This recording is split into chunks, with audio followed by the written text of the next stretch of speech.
The deterioration of the U.S.-China relationship has now gone far beyond what we can call a trade war. U.S. President Donald Trump and his administration have expanded the rivalry from an economic battle to all-out confrontation with Beijing over military and even ideological fields. U.S. Vice President Mike Pence's speech on October 4 about China reminded me of Winston Churchill's Iron Curtain speech. While I have long thought that serious confrontation between Washington and Beijing was unavoidable, I am frankly surprised that it reached this point so swiftly. Given the intertwined economic interests that have evolved during many years of globalization, not just for the U.S. and China but for many countries, it is hard to imagine that the world could once again be divided into two camps, and split by an Iron Curtain like in the Cold War era. However, the intensified U.S.-China rivalry will eventually force Japan and other countries to take sides. In fact, the signs are already there. The new United States-Mexico-Canada Agreement, or USMCA, which replaces NAFTA, includes a crucially important clause, Article 32.10, that targets Beijing. It gives Washington a veto on Mexico or Canada if either of them intends to reach a free trade agreement with a non-market economy without U.S. permission. While China is not named, the clause is squarely aimed at isolating Beijing. Likewise, Washington will certainly ask for a similar clause in its trade negotiations with Japan, the European Union or any other nations. They too will be likely forced to choose between the U.S. and China. Pence's speech solved one of my longtime puzzles. That is, could this trade war have been ended through early negotiations at the beginning? The answer, now, is clearly no. The gap is too big to bridge between what Trump expects to achieve via a trade war and what President Xi Jinping could possibly concede. It appears that the Trump administration's real aim was always a total transformation of China's economy. Any compromise Xi could make would have been in vain. Speaking in Washington, Pence called on Beijing to return to the spirit of reform and opening that characterizes the beginning of the relationship between the U.S. and China, decades ago, combined with the simultaneous opening of the Chinese economy to the same level as the U.S.'s.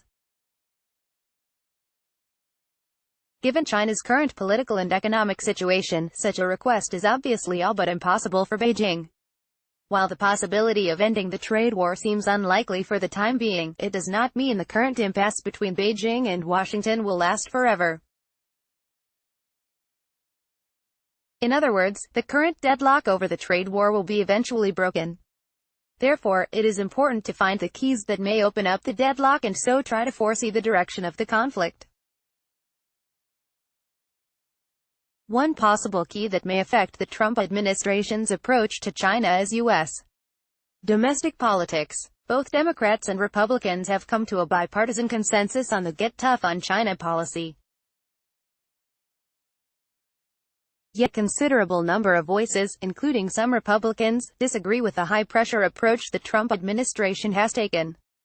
They even emphasize that the U.S. should respect Chinese culture such as face-saving in the dialogue with Beijing.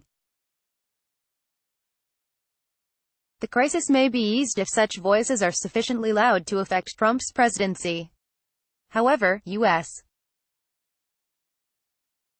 domestic politics could equally lead Trump's China policy to an opposite direction. For example, if protectionist views grow even stronger, in response to a possible economic slowdown. For China, the domestic economy is the key factor. Beijing is extending its control on speech and information from politics to the economy, a sign that the real state of the economy is even worse than the official data shows.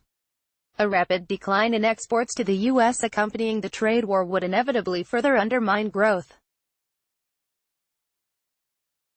Trump is constantly criticized by economists for his focus on cutting the bilateral trade deficit with other countries. Certainly, from the point of view of economics, it is difficult to find a reasonable causal relationship between reducing the trade deficit and his agenda of Make America Great Again. However, I have to say that reducing the trade deficit with China might be an effective lever to make China change since its huge trade surplus with U.S. The flip side of the U.S. deficit really matters to China. As is well known, a huge money supply has made China's investment-oriented economic growth possible, and the trade surplus has played a major role in powering China's monetary easing. Specifically, the trade surplus has contributed to an increase of base money since all foreign currency amounts must be converted into Chinese yuan. Thus, the trade surplus contributes directly to boosting China's economic growth. And the surplus with the U.S. has in the past decade accounted for 66% of China's total trade surplus. In addition, the trade surplus with the U.S. has also greatly supported Beijing's economic diplomacy, since the world's largest foreign exchange reserves are mostly fueled by the trade surplus. From 2001, the year China joined the World Trade Organization, to 2017, China's cumulative trade surplus with the U.S. was $4.1 trillion. Meanwhile, the foreign exchange reserve was $3.9 trillion, even at its peak. Thus, any big reduction of the trade surplus with the U.S. will add significant downward pressure on China's foreign exchange reserves, and potentially reduce Beijing's capacity to deploy funds in its economic diplomacy, such as One Belt One Road initiative, a mammoth infrastructure program that China has intended to boost its global influence. Like Washington, Beijing has choices. By reducing the trade surplus, it may compromise and try to end the trade war. Yet equally, Beijing may attempt to overcome the crisis by spurring nationalism in the Chinese public. If so, then Beijing's approach to international issues, including Taiwan, may become even more aggressive. It is hard to assess exactly how either Trump or Xi will change in their approaches to their conflict. But it is clear that the key elements to watch are politics in the U.S. and the economy in China. Wu Junhua is director of the Japan Research Institute in Tokyo.